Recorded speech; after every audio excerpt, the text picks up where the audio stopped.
در ناحیه وسط دهات توگرک در دهه نوبهار مؤسسه تاسیسات میانه عمومی رقم 39 و سال نوی تحصیل آماده می شود. بنای تعلیمی یک آشیانه بوده سال 1964 ساخته شده است. 13 صنفخانه دارد. در آغاز سال نوی تحصیل 2022-2023 با کمک والدان و آموزگاران صنفخانه های بنای تعلیمی تعمیر کرده شدند. صحنه حولی این مکتب این قسمش پست و بلند و هموار بود. با مهنت آموزگاران امسال سنگفرش کرده شده هموار کرده شد.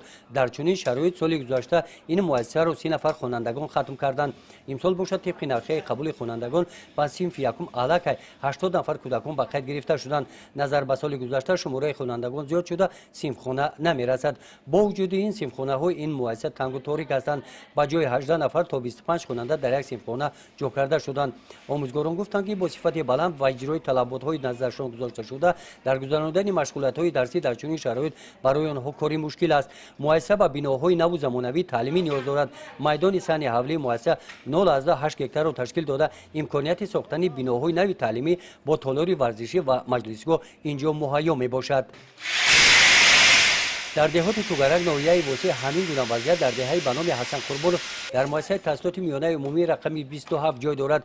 برای حل نمودن مشکلات جای نشست رهبریت مؤسسه با کمک شخصان سخاوتمند دهه نزد مؤسسه 2 صنفخانه ایلاوگی ساختند. با حسابی که صنف‌هایی که در مؤسسه از 1 سپتامبر که ما قبول میکنیم طبق نقشه به حساب گرفتهمون شاید که یگام صنفخانه کمی میکرد.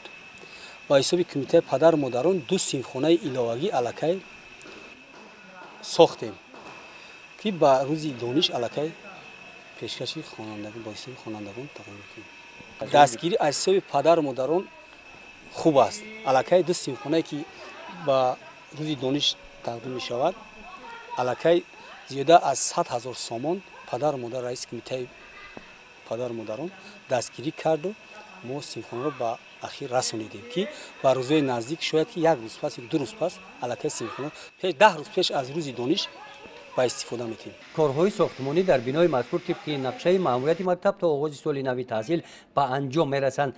در صنفخانه های نو 100 نفر خوانندگان در 2 بس به تحصیل فرا گرفته میشوند. گزارش خواجه نظری خدای نظر ظهروف از ناحیه وسط برای برنامه اطلاعاتی نوید.